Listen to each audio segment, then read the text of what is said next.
Shalom, bien-aimé peuple de Dieu. Bienvenue sur notre plateforme de méditation intitulée Méditons ensemble. En ce jeudi 13 août 2026, l'Éternel nous envoie méditer dans le livre de Jérémie, chapitre 23, verset 29. Nous prions. Éternel notre Dieu, Dieu présent, plein de grâce et de bonté, en ce jour merveilleux que tu nous donnes de nous approcher de ta présence par cette portion des Saintes Écritures, je te prie, Père éternel, de répandre ton esprit d'écoute, de compréhension et de prompte obéissance sur toute personne, sous le son de ma voix à travers cette méditation, afin, éternel de Dieu, que ta parole en ce jour trouve un cœur fertile disposé pour recevoir ta parole, la laisser grandir et fructifier pour le salut d'une multitude au nom de Jésus-Christ. Amen. Je lis pour nous dans la Bible version du second, Jérémie 23, verset 29. Ma parole n'est-elle pas comme un feu, dit l'Éternel, et comme un marteau qui brise le roc. Amen. Bien-aimé, cette portion d'écriture est un message de l'Éternel adressé au prophète Jérémie pour Israël et à chacun de nous en ce jour. Quand nous lisons ce verset, nous nous rendons compte que notre Dieu est hérité à cause de son peuple qui jusqu'à présent ne comprend pas l'importance de lire la parole de Dieu et de la méditer tous les jours.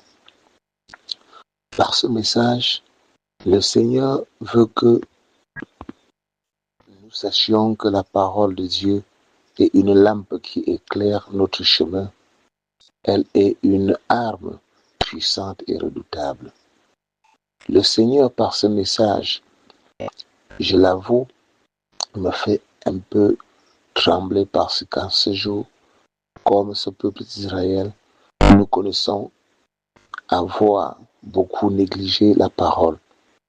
Les moments personnels de méditation et aujourd'hui, notre Dieu nous rappelle que nous avons l'or et nous négligeons sa valeur.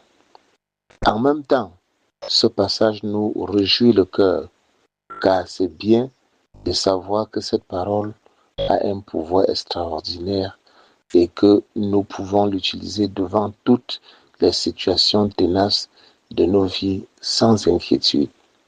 L'apôtre Paul, dans son livre au peuple d'Éphèse, en son chapitre 6, verset 17, avait compris cela.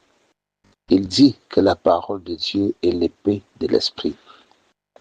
Nous disons donc, gloire et honneur à notre Dieu qui vient par ce passage encore nous rappeler de ne plus jouer avec nos moments de méditation commune ou personnelle et plus encore avec la lecture de la parole de Dieu. Nous voyons que nous avons longtemps négligé la parole de Dieu, pourtant c'est une puissante arme spirituelle très importante pour le chrétien.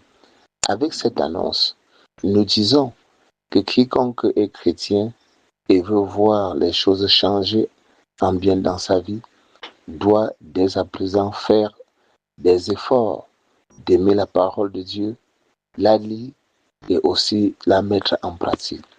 Rappelons-nous que tout ça est à notre avantage, car l'ennemi viendra toujours pour vouloir nous détourner de notre objectif, parfois déguisé comme un prophète ou un homme de Dieu, une femme pour des hommes en âge de se marier, un futur marié pour des femmes, et j'en passe.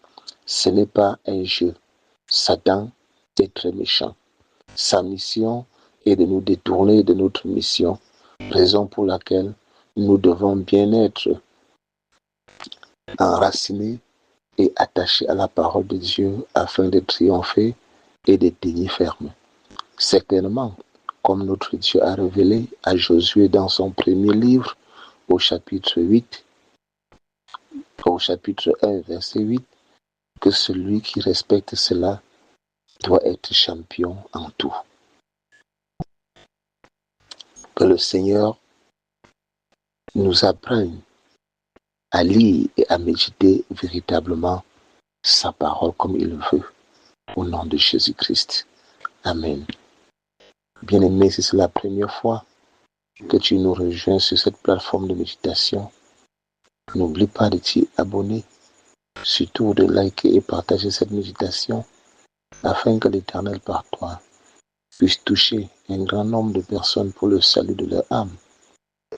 Sur ce, nous disons à demain pour une nouvelle méditation par la grâce de Dieu, au nom de Jésus-Christ.